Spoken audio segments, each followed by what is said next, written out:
ஹரியானா மாநிலத்தில் தேர்தல் நெருங்குவதால் தேசிய அளவில் இந்தியா கூட்டணியில் அங்கம் வகிக்கும் காங்கிரஸ் ஆம் ஆத்மி கூட்டணி இந்த தேர்தலிலும் தொடருமா என்ற எதிர்பார்ப்புகள் இருந்த வேளையில் 40 தொகுதிகளுக்கான தங்களுடைய வேட்பாளர்களை அறிவித்திருக்கிறது ஆம் ஆத்மி. ஹரியானாவில் இருக்கும் 90 சட்டமன்ற தொகுதிகளுக்கும் வரும் அக்டோபர் மாதம் 5 அன்று தேர்தல் நடக்கிறது. ஹரியானா மாநிலத்தை பொறுத்தவரையில் போட்டி பாஜக vs காங்கிரஸ் ஆகவே இருந்து வருகிறது. காங்கிரஸ் ஆட்சியை பிடிக்க ஹரியானா மாநிலத்தில் தான் அதிக வாய்ப்புகள் இருப்பதால் வெற்றிக்கான வாய்ப்புகள் எதையும் தவறவிட்டு விடக்கூடாது என்பதில் உறுதியாக இருக்கிறது காங்கிரஸ். அதன் காரணமாகவே ஹரியானாவில் ஆம் ஆத்மி கட்சியுடன் கூட்டணி அமைப்பதற்கான சாத்தியக்கூறுகளை ஆலோசிக்குமாறு தேர்தல் ஒருங்கிணைப்பு குழு மீட்டிங்கில் சொல்லியிருந்தார் மக்களவை எதிர்க்கட்சி தலைவர் ராகுல் காந்தி. அதே நேரம் பாஜகவை தோற்கடிப்பதே இரு கட்சிகளின் ஒற்றை இலக்காக இருப்பதால் தனித்து போட்டியிடும் பட்சத்தில் காங்கிரசின் வாக்குகளை ஆம் ஆத்மி பிரிக்கவும் அதிக வாய்ப்புகள் இருப்பதாகவும் சொல்லப்பட்டது. வாக்குகள் பிரியும் பட்சத்தில் பாஜகவின் வெற்றி எளிதாகிவிடும் என்பதால் அதை தடுக்க வேண்டுமெனில் இரு கட்சிகளும் கூட்டணி அமைக்க வேண்டும் என்றும் ஆலோசிக்கப்பட்டது. அதே நேரம் நடந்து முடிந்த மக்களவை தேர்தலில் ஹரியானாவில் இருக்கும் 90 சட்டமன்ற தொகுதிகளில் காங்கிரஸ் 42 தொகுதிகளில் முன்னிலை பெற்றது. அதே நேரம் ஆம் ஆத்மி 4 சட்டமன்ற தொகுதிகளில் முன்னிலை பெற்றது. அப்படி பார்க்கும்போது மக்களவை தேர்தலில் இரு கட்சிகளும் சேர்த்து 46 இடங்களில் முன்னிலை பெற்றன. இதுவே ஹரியானா மாநிலத்தில் ஆட்சி அமைக்க தேவைப்படும் பெரும்பான்மை என்பதும் குறிப்பிடத்தக்கது.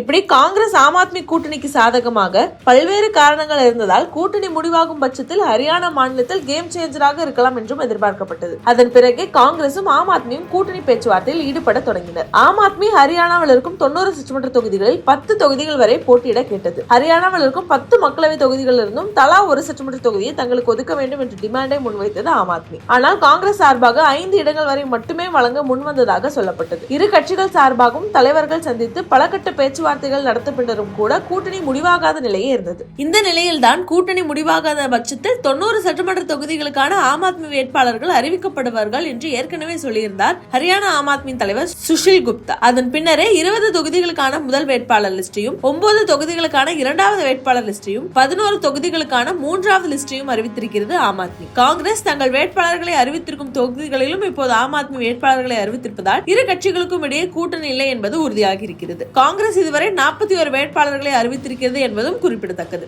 கடந்த தேர்தலில் மொத்தம் 46 தொகுதிகளில் போட்டியிட்ட ஆம் ஆத்மி எந்த தொகுதியிலும் வெல்லாமல் மொத்தமாக 1% வாக்கை பெறக்கூட தவறியது. ஆனால் இந்த முறை குறிப்பிடத்தக்க தொகுதியில் வெல்ல முடியும் என்று ஆம் ஆத்மி நம்புவதாக தெரிய வருகிறது. காங்கிரஸ் ஆம் ஆத்மி இடையே கூட்டணி இறுதி ஆகாததற்கும் சில காரணங்கள் சொல்லப்படுகிறது. சீட் எண்ணிக்கையை தாண்டி ஒரு சில தொகுதிகளை தங்களுக்கு ஒதுக்குமாறு ஆம் ஆத்மி கேட்டதாக தெரிகிறது. குறிப்பாக மக்களவை தேர்தலில் ஆம் ஆத்மி போட்டியிட்ட குருஷேத்ரா தொகுதிக்குட்பட்ட சில தொகுதிகளை கேட்டதாகவும் ஆனால் கலயத், ஜிந்த், சோஹனா, பெஹோவா போன்ற தொகுதிகளை வழங்க காங்கிரஸ் சம்மதிக்கவில்லை என்றும் தெரிய வருகிறது. இதில் மக்களவை தேர்தலில் பெஹோவா, கலயத், குஹ்லா போன்ற தொகுதிகளில் ஆம் ஆத்மியே முன்னிலை பெற்றிருந்தது. அதே நேரம் ஹரியானா மூத்த காங்கிரஸ் தலைவரும் முன்னாள் ஹரியானா முதல்வருமான பூபேந்திர சிங் ஹூடா கண்ட்ரோலுக்குட்பட்ட சில தொகுதிகளிலும் ஆம் ஆத்மி டிமாண்ட் செய்ததால் காங்கிரஸ் இறங்கி வரவில்லை என்றும் சொல்லப்படுகிறது. இப்போது இரு கட்சிகளும் கூட்டணி சேராத நிலையில் வாக்குகள் பிரிந்து பாஜக வெற்றிக்கு வழிவகுக்குமா என்பதை இப்போதைய எதிர்பார்ப்பாக இருக்கிறது.